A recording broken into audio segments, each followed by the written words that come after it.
so excited to be with you this kind of coolish evening. I mean, I'm a little cold. Let me be honest. We are a weekly radio broadcast where we empower individuals for positive living because a negative mind will never give you a positive life. We are a safe outlet where guests can share their stories of how they have overcome challenges to live their desired life. Storytelling is awesome, and all of us have a story to tell. Our guests share personal life stories from their lived perspective. Everyone is born into a once-upon-a-lifetime story. We're just looking for our happily ever after. Well, hello, beautiful people. This is definitely, as I said earlier, been a cold one indeed. I mean, I even heard it had hail up in St. George's. I haven't seen hail in a stretch. Well, I hope you are all snuggled and warm somewhere with good people and positive thoughts. Well, our charitable partners are Dignity House, and so I have a little excerpt from Dignity House. While Bermuda is often celebrated for its prosperity and social cohesion, homelessness remains a pressing issue that intersects with mental health, trauma, and systemic social determinants.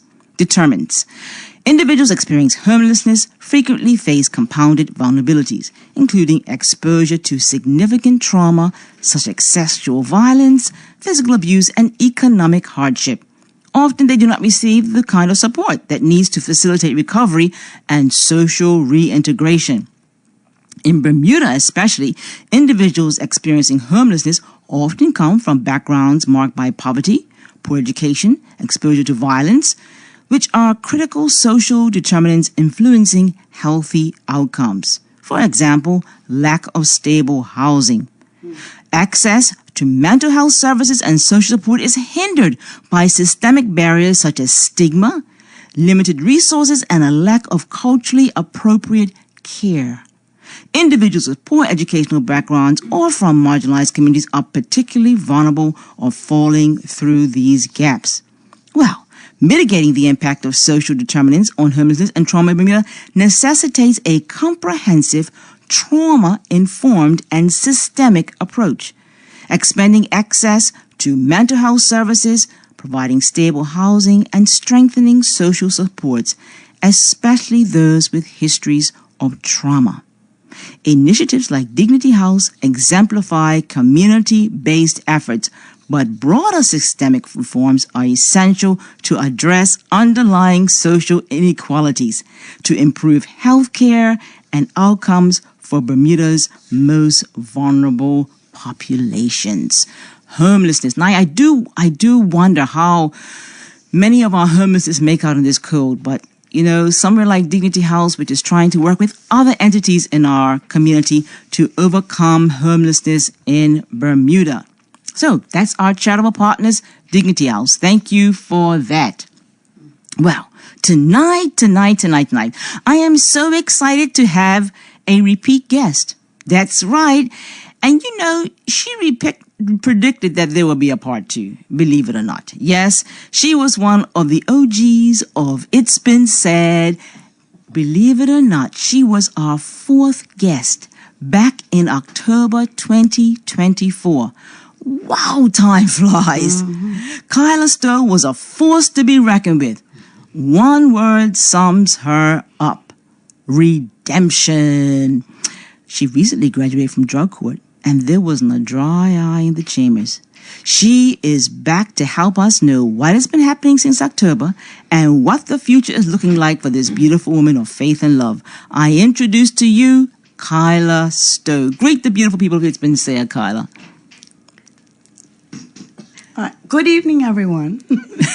Now, she's got company with her. She's brought her BFF, go-to, ride together, Jerika. She was our guest as well. So it's going to be a lot of energy in this studio tonight. So, Jerika, thank you for being here and bringing the support. Wow, I tell you. But, that's what it's all about. Positivity comes from laughs and smiles and good times. And these ladies have been through trauma, difficulties, but they don't need all those other exteriors now. They just laugh because they're happy. They laugh because life is good. And like I said, I'm just happy to have them here. Okay, so I'm going to go into my monologue. My monologue tonight is entitled, Get Your Sparkle Back. Back in 2022, while living in the UK, I decided to take up an offer from a friend for a coaching experience. She said her focus would be on making sense of the past, being true to you, how to relax and enjoy life, and navigating and being happier in relationships. Now, I had never had such an experience and was curious, but most of all, the 90-minute intro was complimentary. It was free. What did I have to lose? I decided to be open and transparent. I understood more of who I was, and I was empowered to show myself authentically in every situation. After the session, I felt great. However, she had shared with me one observation from my story. She felt that I had unfortunately lost my sparkle. Now, I have never heard of that description, but I could resonate with her conclusion.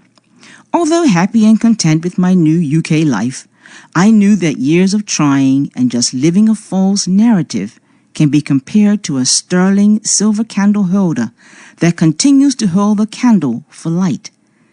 But the silver has now become tarnished. How do I get my sparkle back? I did not continue any further sessions, so I decided to make this a personal quest.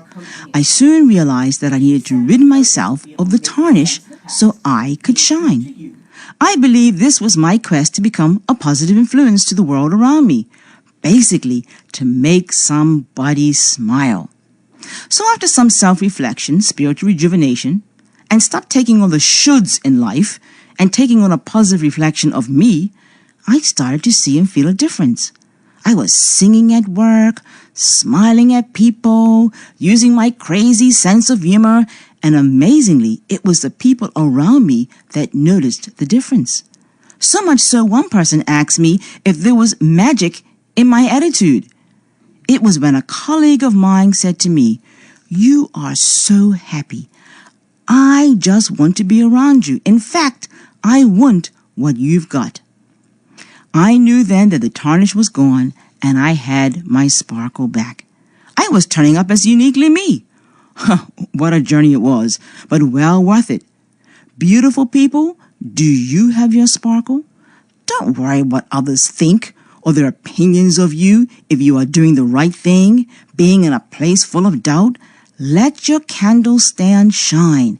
And as you hold your candle out for the world to see, don't let anyone or anything dull your sparkle. Okay, so I got my sparkle back. I never heard of that, but that was my monologue for tonight, beautiful people. Now I'm going to let you know that our telephone lines are open. And if anybody wants to give a shout out to anyone or say something positive or vibes or give a gratitude, now is the time. I want to give a shout out to my cousin Pandora Sedanio, who is visiting from the UK. She and her twin sister, Andorra Rogers, celebrated their 70th birthday last weekend. So I want to give them a shout out for their birthday and just to say hello because they're really good people. So you know the line, 297-1027, or if you're calling from the United States, 1-888-257-9086. Here on Magic 102.7 FM, it's been said.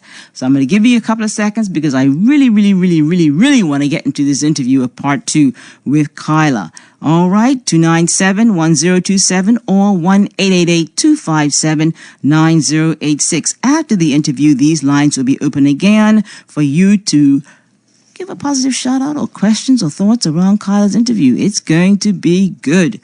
All right, beautiful people, I don't see the phones lighting up, and I'm going to say welcome back, Kyla. It's good to have you with us to tell part 2 of your story. So I'm going to give you questions this time. Okay. Now, the last time you were with us, you shared very honestly about your struggles with addiction, the time you spent in prison and treatment. For listeners who may not have heard that interview, can you briefly tell us a little bit about yourself, what your life was back then? Okay, well, my name is Carla Stu. Do you have a second name? Simone. Ah, how cool is that? So I'm today I'm grateful recovering addict. Sure, yeah. I've been struggling with addiction, or I was struggling with addiction for close to 35 years. Mercy. It wasn't easy. I got clean, and then I fell down, and I got clean again, and then I was off to the races again. And it was just, I must say, a continuous cycle for many years. Sure. And really couldn't understand what was going on with me. And this last time that I used it was my worst. So through life's experiences and traumas, as they say,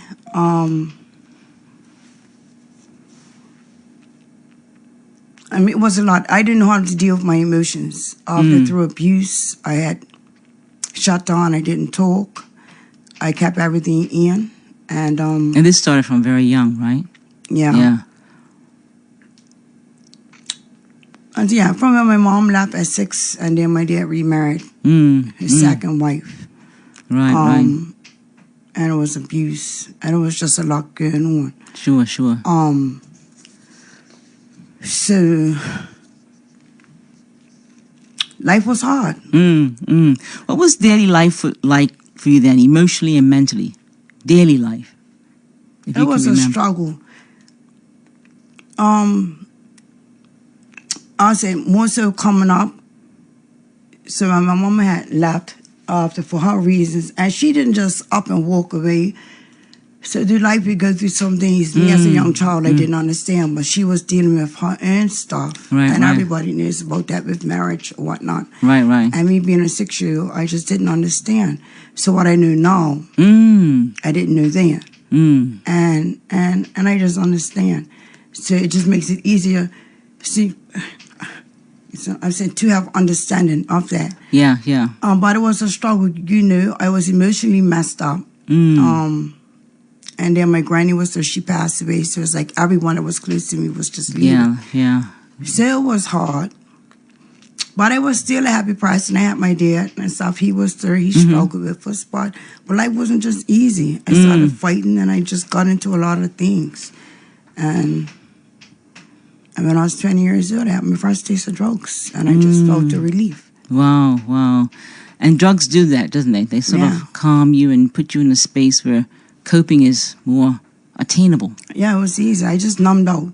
And so I continuously stayed high. And in time, I had to support my habit. So I committed offenses. I done walk-ins. Walk-ins. Explain to us. You explained it last time. I think it's the first time I've heard walk-ins. We have walk-in clinics. We have walk-in, labs. We have walk-in hairdressers. What is a walk-in, Kyla? Well, I call it a walk-in. The court calls it after breaking and entering. Right? Okay. So the first time I was in court, and the judge had me out for breaking and entering. So I raised my hand, and I was like, excuse me, Your Honor, I didn't break and enter nowhere. I walked through the front door. So it was a little sniggle in the court part. So I called it walk-ins because they left the door open, and I walked in. Okay. So that's my walk-ins. Yeah, literally a walk-in. Yeah. Got it. Yeah. Was there a moment where you realized something had to change? Yeah. Well, I've always wanted to get clean, and I did get clean. But I didn't stay clean. And over time, which I will talk about, from this time around, I was diagnosed borderline personality. So I couldn't understand my behaviors and why I just often kept doing the same things that I was doing. But my dad, he had a heart attack. My mom took sick. And my stepfather, who has passed away, he had throat cancer, and it came back. He was in remission, and he got sick. The cancer came back. I didn't find out about my dad. My son came out the block to me, and he said, "Mom, I need to talk to you." And so he told me that my daddy was in the hospital. He had a heart attack, and so I was on drugs. I was in active use. And one thing when I start using, I always tell people, you always know when I'm getting high because I disappear.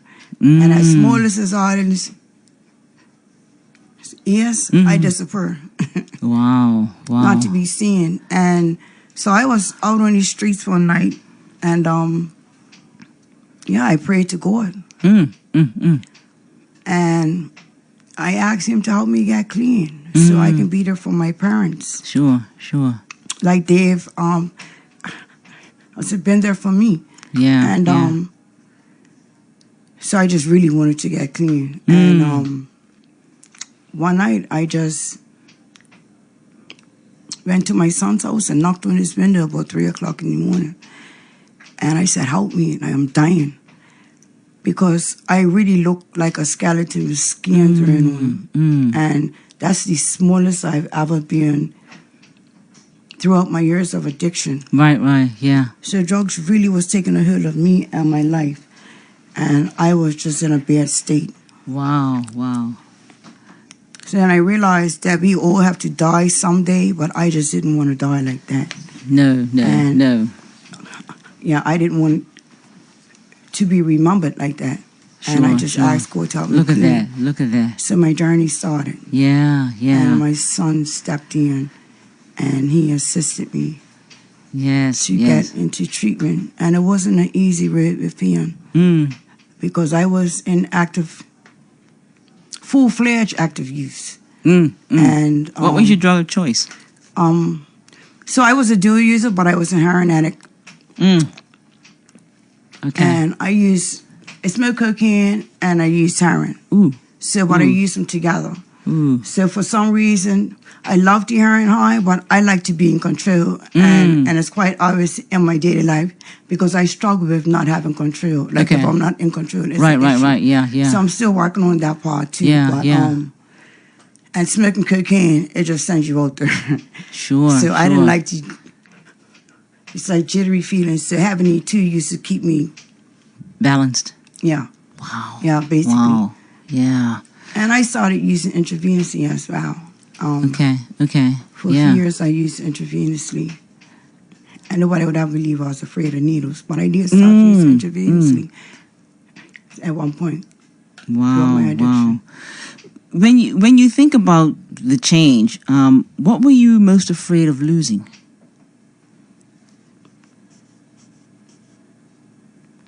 Losing. From changing? Yeah. Because you have to change. You have to give up. Yeah, cleaning up. I really wasn't afraid of losing anything. I wanted to live. Like you see people out there just living, spending time with their family. Like, I didn't do that. I wasn't there for my children. Oh, okay. So I wasn't losing anything. If anything, I was going to gain something. You were going to gain something. And that's what I wanted. So leaving these streets behind is a lifelong lesson. It sounds strange. I don't forget. Okay. I said it wrong. I don't regret. So the only things I do regret in it is the time I that I didn't have for my children, not being a mother to them, not being there for my family. Sure. With my stepdad, excuse me. With my stepdad, take your time. Have passed and not being able to be there for him because he was there for you. He truly supported me a lot, especially when I used to run track and field. Like, he was there. And nobody would ever think that I wasn't his daughter, because even though I wasn't his blood daughter, he gave you everything. He treated me as that. And so I had two real daddies. You were blessed. So I lost out on so much, like through my addiction. But it's a lifelong experience, because I always have a saying to people. I said, a fool is not a person who makes a mistake. A fool is a person who don't learn from it. That's right. So each time I went back, like, I gained something. Yeah. Which we will talk about, Yes, so we I will. gained something each time I cleaned up. So, yeah. And you cleaned up, and you've now been clean for how long? I've been clean over 2 years. Congratulations. I'm celebrating 3 years November. Wow. The 11th. November 11th. Yeah, Remembrance Day. We won't forget. Holla.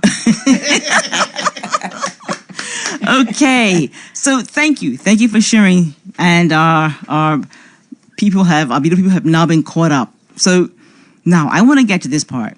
you went through drug court. Now, Yes. some people may not know what drug court is, but what was that like, and how did you get into it? And what did that program teach you beyond just staying clean? Well, so drug court. I've been in drug court 3 times. Okay. And they always say the third time's a charm. It's either it is or it's not. Right. I started out drug court in 2009.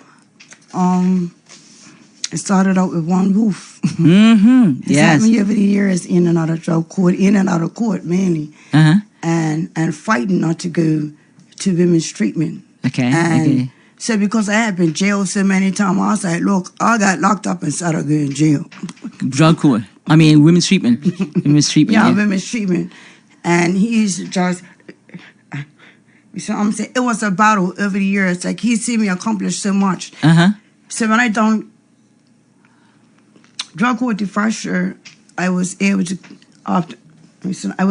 go Mm-hmm. to school, which I got my GED when I was locked up. Congratulations.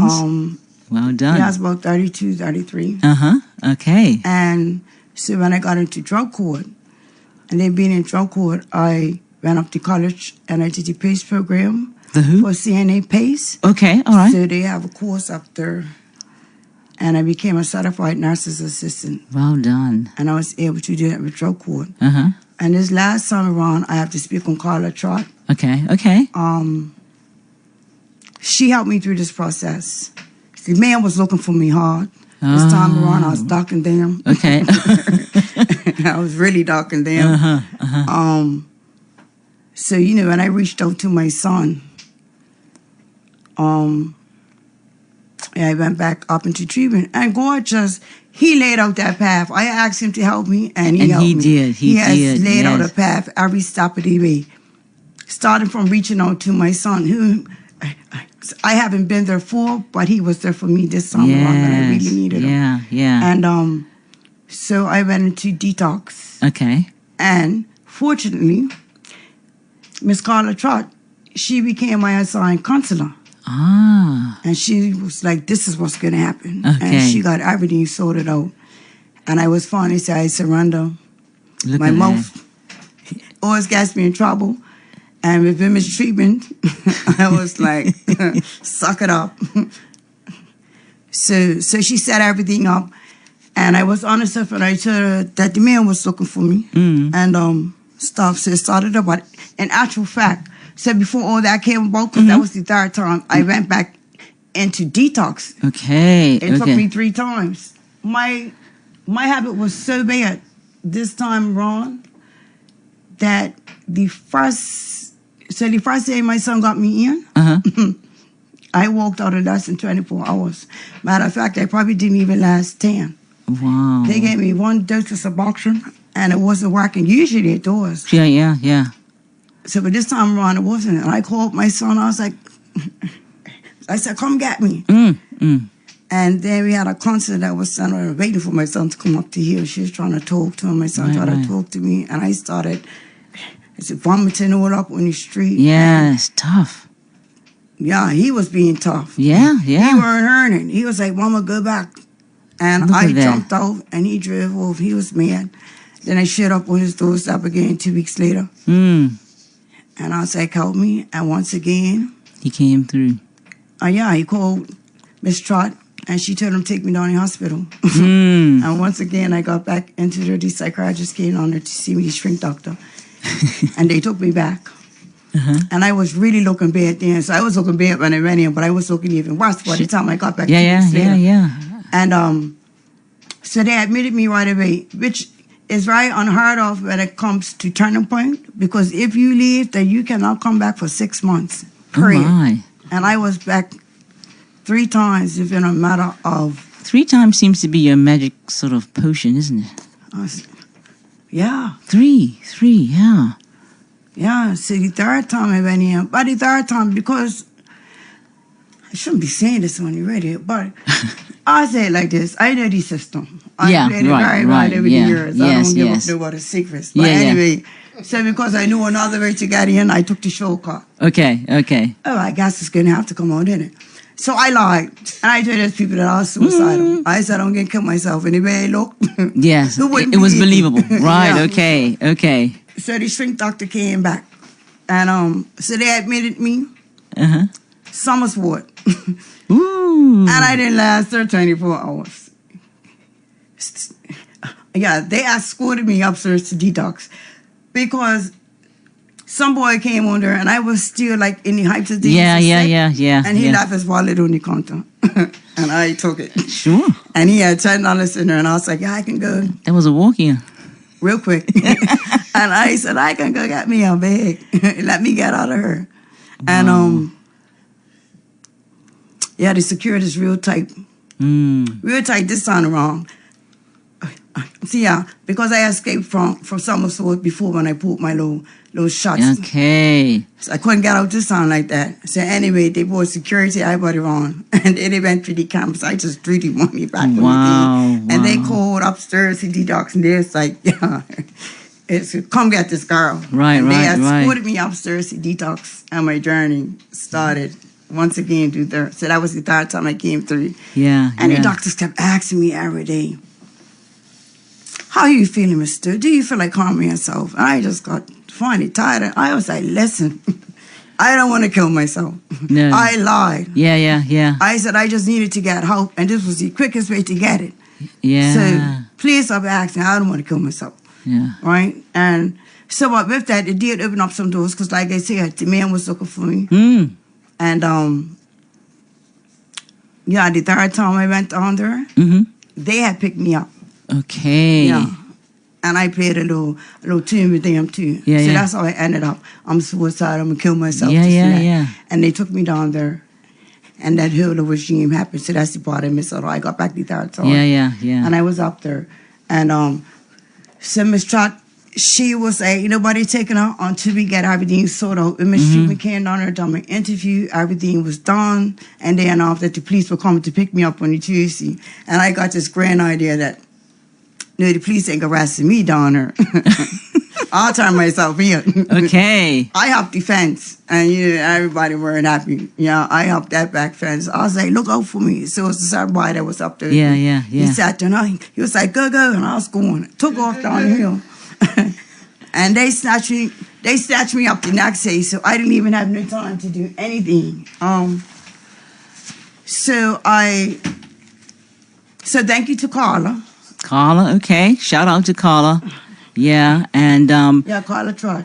and from there, Women's Treatment Center, and that was all part of your recovery, and then Dignity House, and then it was how do you come to an end of drug court? What is the criteria? Well, we have.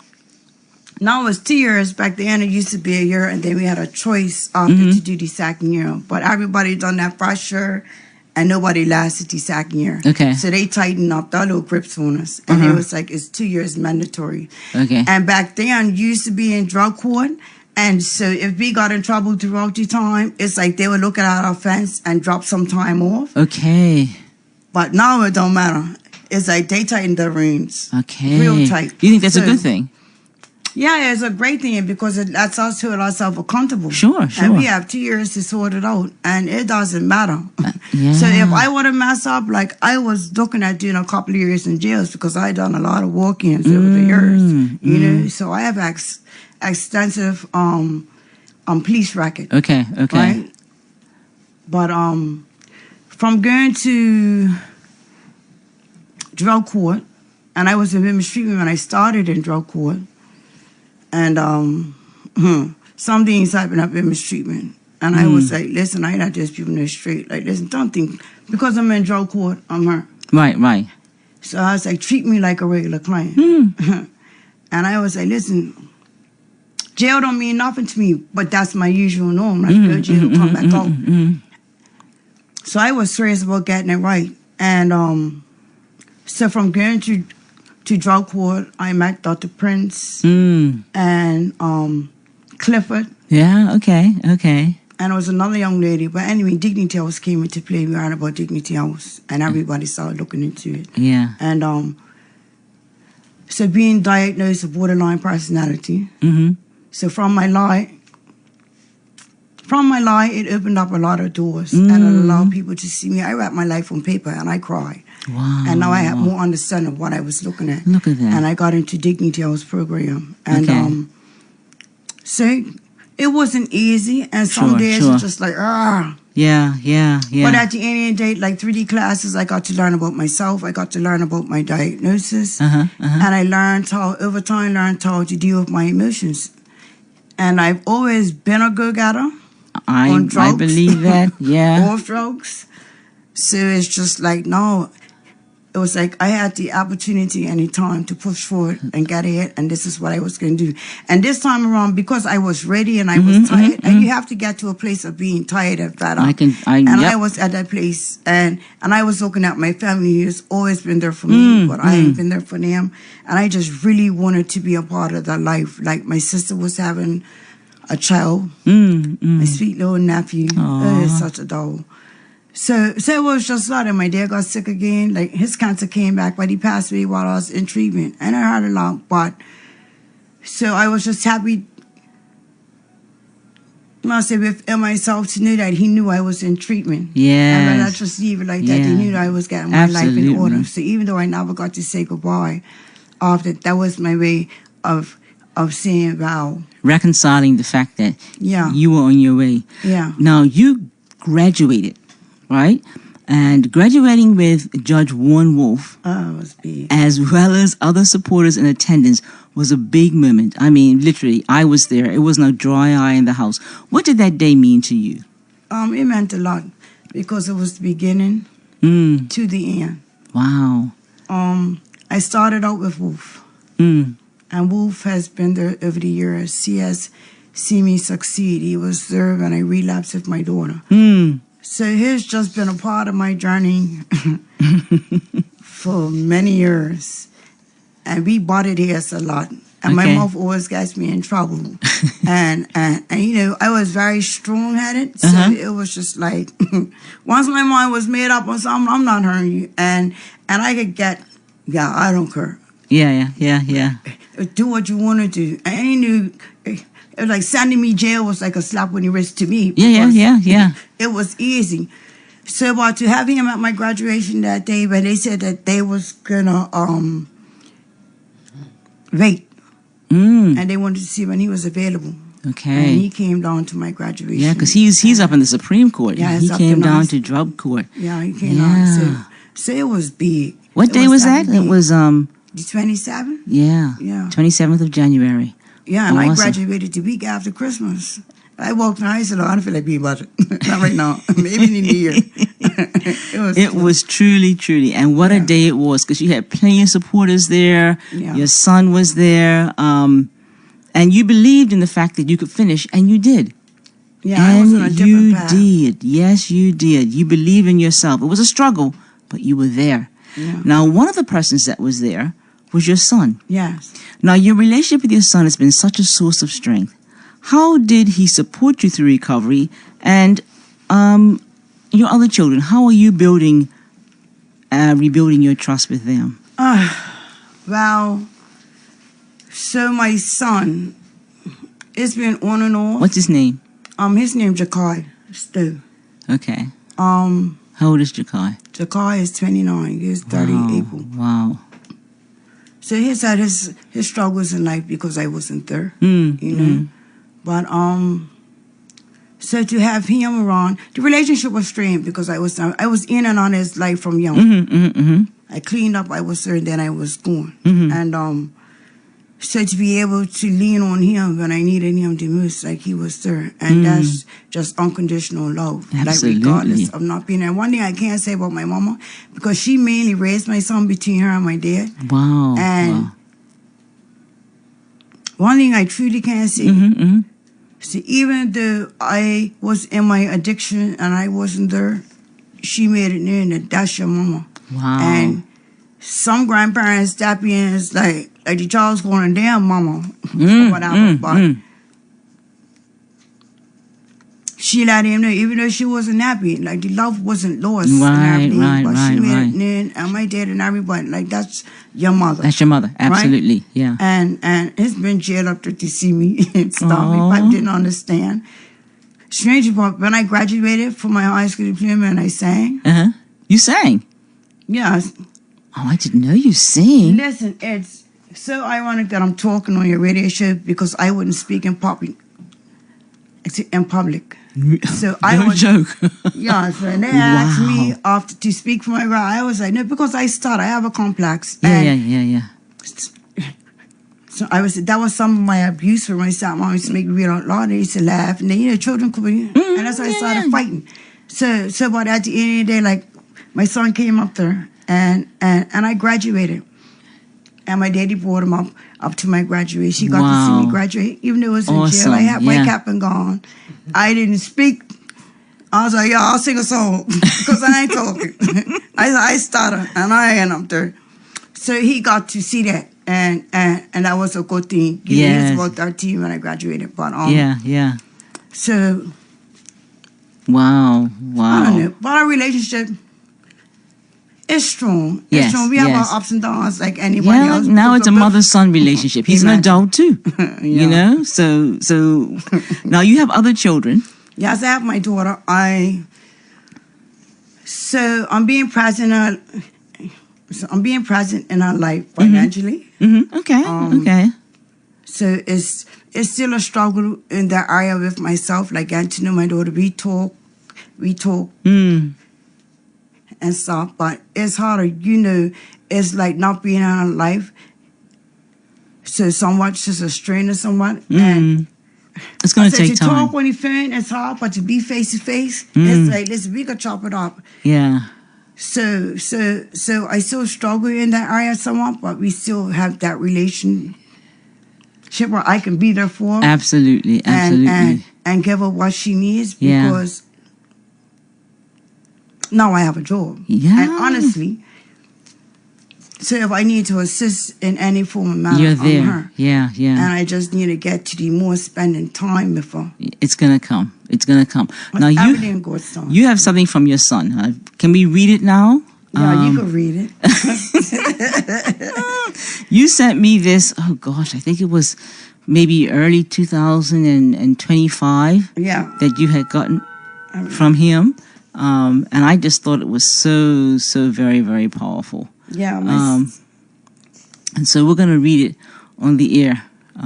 Yeah, you can read it. My son sent me this. And you sure you don't want to read it?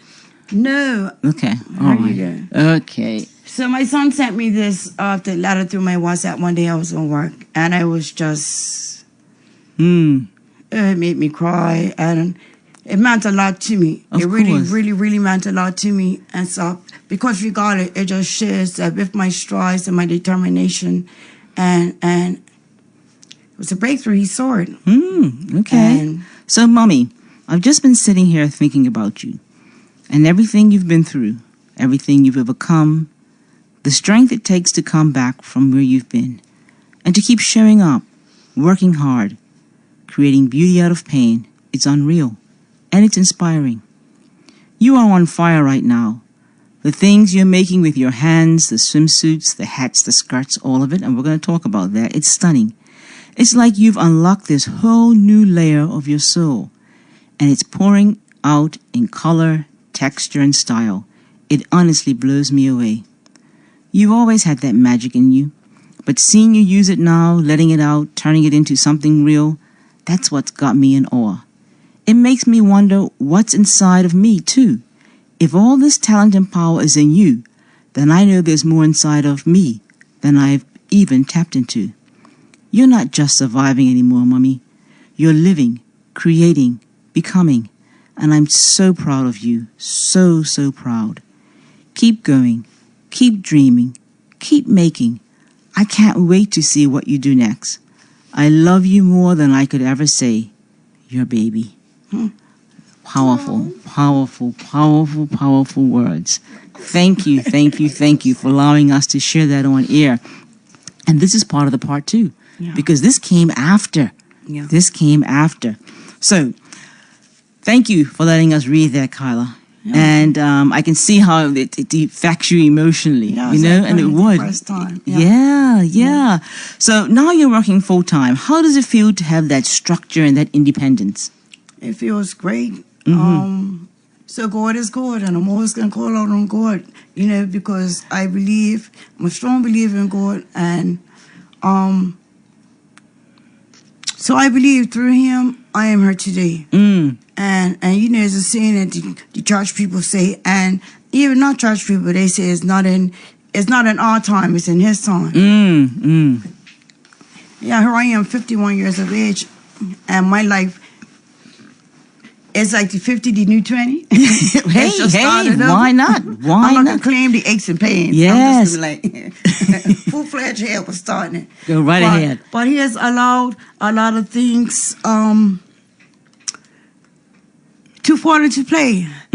Because of my walk here, and I say a lot of the things I have done over the years because of my addiction. So 2010, I became a certified CNA. And for some reason, I never ever got licensed. Okay. But in 2015, I went back to school and I got clean again. Okay. And I became a certified activities coordinator. Look at that. All right? And I went back. Okay. And each time I say, yeah, I got it. You this got time. it, yes. You know, but it wasn't time. No. And so once I got into Dignity House, and I went to register. One day I was in town, and I always say to people, "Yeah, God was talking to me," and He was like, "Good on there now," and I applied. Look at that. And then I sent out a police report, you know. And so they have an X amount of years that we haven't gotten to trouble. And I would say my first real relationship. So, yeah, my first real relationship. So a few years I wasn't getting no trouble at all. And I would say, like, God put a good man in my life. Aww. And we have our struggles, we have our ups and downs. Shout out to the good man. I called, you know, hey, baby. So I will honestly say it was just 50 support. Okay. So with being with him at that point in time, no trouble.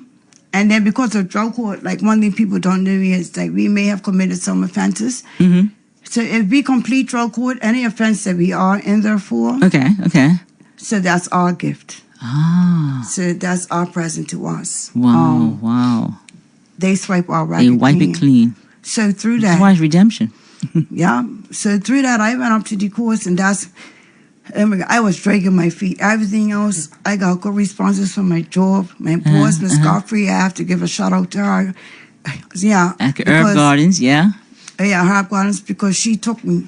And so confidence I wouldn't have, because I would have been worrying about what others and that. I went up there, she sat me in that office. We talked, I was honest with her. And then at first she was like, okay, well, wait until you get such and such. Yeah. And then she called me back from England. She's like, I'm flying back tonight. She wanted to see me in the office. I missed the call, but then she told me, come to the Yeah. And she hired me to run this spot as activities coordinator.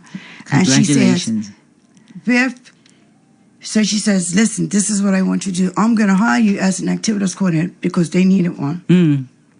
And she says, Biff, the fact that you keep pushing for to get licensed, register. And that was the deal. And so she says, I don't want you to stop pushing for yourself to get registered and get comfortable into this area. I want you to keep pushing for it. So I had to give her a shout out and stuff, because, you know, without the opportunity and the chance, and not us looking at me as the addict or the ill person that people used to talk about. You heard me? Yeah. See how that people used to talk about. Like, she gave me a chance and opportunity, and so it allowed me to shine, to be able to come into a place and feel comfortable. And so yeah, from there it was just pushing forward and starting. So I was able to do that, and then within times I got a good recommendation from her.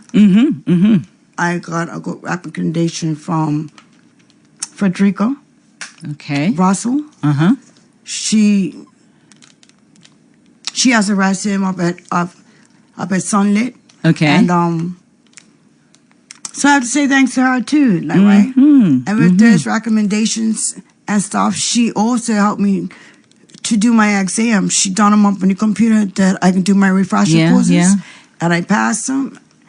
And the last thing was my police racket, you know. And I'm gonna tell you, I was dragging my feet getting up there, you know. I paid my money, and I had to wait.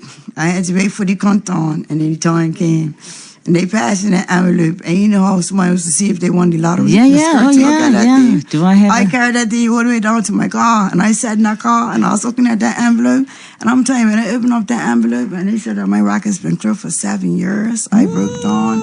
And I cried, I swear to God, people must be looking at it like, what is wrong there? I was like, hallelujah, praise the Lord, thank you. I started crying. I started calling everybody, thank you so much, thank you. I was crying, and they was laughing. I was like, yes, my racket's clear. Oh, I called Mr. Lewis.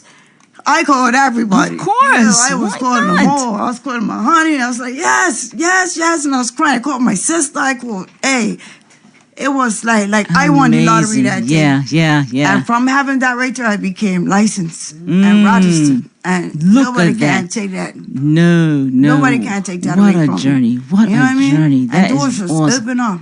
Yeah. Now, I want to up. talk about this because you have a vision for seniors. Yeah. Tell us a little bit about that. So I love dealing with the elderly, and my whole reason behind it is I'm always been a loving and caring person. I have a big heart, and so I decided in 2010 to take up a caregiving course. Actually, somebody suggested it to me in jail because they see how I operated, and they was like, "Why don't you go take up caregiving or something? Why don't you get into that field?" And I tried it. And so once I got into it,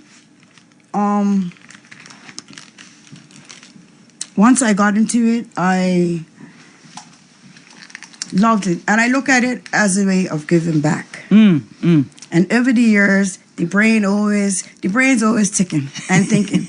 So now my attitude is like, this, sir, I came up with all the thoughts and ideas to get my drugs, even if they walk in, and this is how I'm going to do this and whatever. So now I'm switched that around, and I'm now using my thoughts, my positivity in a positive way. Yes, I'm using all the indeed. negative stuff they used to do for negative to help me get through. Now I'm switching around to a positive. And so my dream is to open up not a rest home. No. So a daycare, because I do activities, but I'm also a certified CNE. Okay. So I want to do a daycare / respite. Awesome. Meaning that, so because now it's very hard to get the elderly in a rest. It's nowhere for the elderly. You know? You're right. And I've worked in some rest homes, and I've seen some stuff. And I was like, listen. So I said, I want to do a daycare. And the respite will be for those who have their parents and who are taking care of their parents and they just need a break. And we sit down and take care of their parents. So it'll be a daycare, and they can chill out with me. Oh my goodness, that's all they need, man. They'll be young again. Yeah, and then I got my girl right here. Yes, Jerika's here. Yeah, Jerika's got here, that same kind of drive for you. Yes, indeed. Yes, So- and the thing about it is you're looking forward to be able to give people near the end of their life support. Yeah. But you also have a desire to work with young people. Yes. So with all that I've been through my life, and I feel that each part of my life shares some part of somebody else's. Okay. So all this stuff that I've been through, and it's been a slew of things that we ain't talked about and tapped into. And I just feel like each person has a piece of me in there. So when I listen to some of these guys talking and everything, like I can understand, I can feel so I can feel after the pain and have understanding of where they're coming from. And then I just look at how the world's going, right? And I'm looking at the youth. And then I'm looking at the system. And I'm the looking criminal justice system. Yeah, and I'm looking at him. And I'm just like, So I'm not really big into politics and all that, but at the end of the day, I'm like, listen, yeah, if these are the people, I'm going to depend on to take care of me, and I'm halfway there, Lord, what's shut? Yeah. So it's a lot of things that are not out there for the youth. You have a lot of parents who's actually children themselves. So it's children having children. So you have of the parents that is like an ace girl or ace boy type of thing. That's a friend. Sure. Parenting. Yeah. And so a lot of people want to blame the parents, but you have to. So I'm saying you have to have understanding that not everyone has had that structure. So you have those parents out there that are struggling. So it's just a lot of different things to why the youth are why they are. Right, yeah. And then after they got caught up on a lot of stuff. And so my new mission in life is to help people to evolve. Like, listen, it took me this long. So listen. Listen to me. It don't matter how hard it seems, how long it's been. Other than this ever and ever again. I'll sit down and talk to my parents and a few other people. And I just believe, like, if we actually put a program, because the old times used to say it takes a village to raise a child. Sure it does. So now today it's going to take this island to come together to make things happen. Yes. Stop talking about it and be about it. And that's how I listen to the higher ups. Like, they talk a lot of smack. Sorry to say it like that, but it's not for following through. And like I said, I'm not really big into politics, but listen, I hear about all the money that's being spent out there. Right. And it's not being spent in the right way. It's a lot of murders happening, and yeah, what you all doing about it? Sure. Absolutely nothing. I don't heard you talk about that. So my thing is, so I want to start this program, and it's called Second Chances. And it doesn't mean that you've been given a second chance. It just means that this is your second chance. Like me, this is my second chance here, and I've had many a chance. Yes, indeed. I had many chances, but second chances is represent, I say, our second chance at life. So with this program, it will create jobs for people that are retired. You got teachers and stuff. Like this program, I want to bring a whole big study, but I want to start it out with a boot camp. So, okay. It's because my whole thing is to break you down to build you back up, because there's too much anger out there and absolutely. So-called gangs and people not getting along. So we need to slap you down. But maybe that's not the right word to use. Okay. So I'll say break it down to build you back up. Absolutely. And start showing these youth that we believe in you and allow them to believe in themselves. Yeah. And I just look at my walk like it wasn't easy. And you know, people will look at our family and say, hey, you come from a good family, this and that. Listen, it's not about where we come from. Choices. It's about the stuff that we've been through because people don't know. Like people would never have dreamt the amount of things that I've experienced throughout my life. Yeah. And so I'm saying, for the most part, like my daddy and my mom, nobody knew about it because they never talked about it. Sure. The secrets that we held on to that actually turns us into this menace to society. Yeah. So then we start looking for love in other places, in wrong places. And these guys are hurt, like that's their family. Like, yeah, of course. So I want to, so that's my goal, to bring this out. But when I start this, I want this to be not a me thing, but an us thing. Because everybody has to come together and do it. Like, and we can make it work, because we need to show these youth that they can believe in themselves and not look at all the rap music and want to be gangster and he chase everything. Like, listen, you can get all that shine and glitter or whatever, but you can work for it. And you can appreciate it and respect it. You ain't got to worry about nobody snatching off whatever.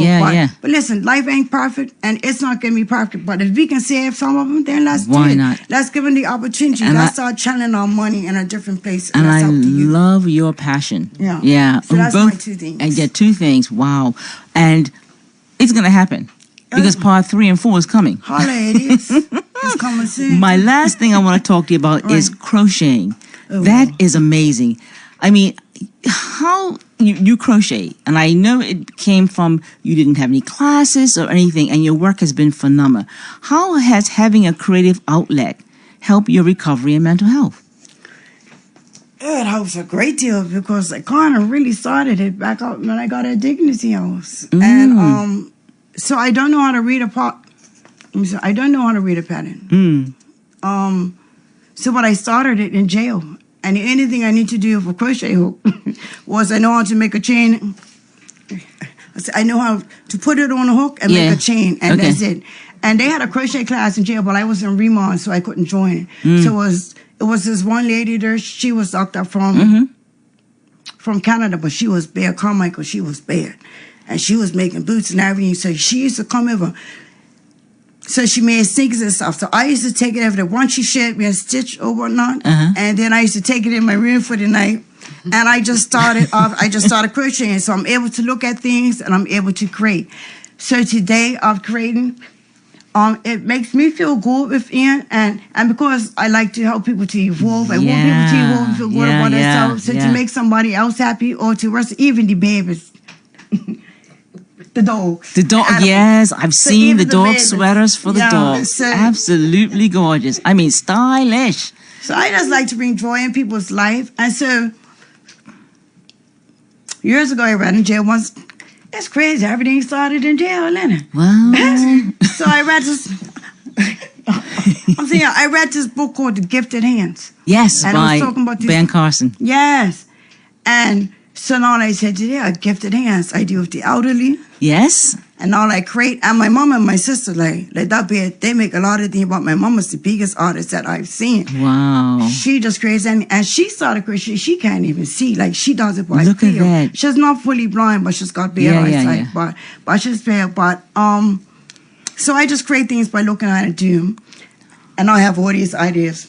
The last thing I'm gonna say is my clever line I'm bringing up. But actually it started. Okay, what's the clothing line called? It's called All Day, All Night Too. And I got that from backyard, from my sister's husband, it's in Gap. He scrambles, it's like all day, all night too. And I was like, hey, let me use that. I said, let me use that. I want to make a clothes line on Yes, that. indeed, Kyla. And so I said, yeah. So that name, let me sit on, to Bill represent, back in front of me. Yes. So all day, all night too, it represents spirituality and positivity. Got it. And so when we have the all day, all night too, so just a slight example. My favorite scripture is I can do all things through Christ who strengthens me. Yes, and indeed. it's like all day, all night too. Yes. And so anything, and people could personalize the tracksuits, and it's not just gonna be tracksuits. We're bringing out a whole line. Ooh. So it's gonna be the clearing right I through. love this. Right through the crocheting is gonna be a part of it because now I can do things. So we're just gonna line it up. Big time entrepreneur. My goodness, Kyla. Wow. I told you all part 2 was gonna be amazing. You know, and I'm gonna say, what are you most proud of accomplishing thus far? One thing. The thing I'm proud of is being able to reconnect with my family. There you go.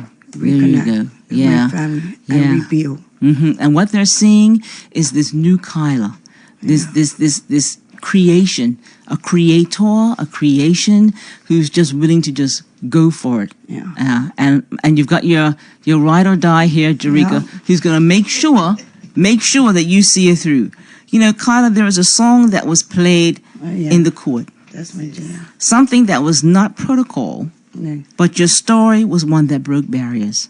The title is, I Won't Go Back, because I've been healed, freed, and delivered. Yeah. Redemption means being brought back into a right relationship with God and having your life's purpose restored. And that's what we've heard tonight. Yeah. Your life personifies that, and once again, it speaks to the God in you that has made the difference. Thank you for sharing part 2. And I believe there will be part 3, part 4, part 5. I just think there's going to be so many parts. And we're just excited here. It's been said that whenever you want to come back and give us the parts, you have that chair. So thank you for sharing your story. Thank you. Thank you. You want to give a shout out to anybody else that you haven't been able to? Now is your chance. Well, I want to give a shout out to my sunshine. I haven't spoken to her for a minute, but she's been a good support. That's my honest mama. Okay. She's been a big support throughout the years. She's gave me a lot of tongue lashes, but I love her. She's a small little thing, but a big personality. Good, right? good. A shout out to my dad, my family, my sister, my sweet little my sweet, sweet, sweet little nephew, my honey bunny. Yeah, you better be out there listening. and after Reeks, just right here, my son, my daughter. Yeah. And I say Dignity House for the opportunity. Absolutely. And stuff. Yeah. And drug court. And whomever else. Yes. Like I said, my love to you all. Thank you, Kyla. Thank you. Yeah. And beautiful people, the lines are open up on Magic at 297-1027. If you want to call and give Kyla a shout out, any questions, any thoughts, now is the time. Now, I'm saying this, but I'm not quite sure if the lines are working. They were off for a little while because of the storm. So if you've been trying to get through and you can't get through, I'm sorry. I don't see the phones ringing because I'm sure somebody's trying to get through. But I know they did have problems with the phone earlier on today. So I'm not quite sure if they're working. But if you are, the number is 297-1027 or 1-888-257-9086 if you want to call. I don't see the phone lines ringing, so they may still be having an issue. I'll give you 1, 2, 3, 4, 5, 6, 7, 8, 9, 10 seconds. And yeah, okay. So thank you, beautiful people, for listening in to It's Been Said. Thank you, Kyla, once again. You know, everyone is born into their once upon a lifetime story, and we live to experience our happily ever after. What about you? Kyla has. If you have a story that has been uplifting, please send me an email at coolcat00@hotmail.com. That's KOOLKAT00@hotmail.com, and we will get in contact with you. Thank you for listening in, beautiful people, and you can now follow us on Facebook, It's Been Said with Cat Wade, or Instagram, It's Been Said with Cat Wade. Next week is going to be just as special. Guess what? It's Tariq's variety show. It's going to be the love special. Yes. We meet together every week to hear everyday stories of ordinary people who have overcome challenges, finding ways to cope and to live extraordinary lives. Because as we say, a negative mind will never give you a positive life. So until next time, stay positive.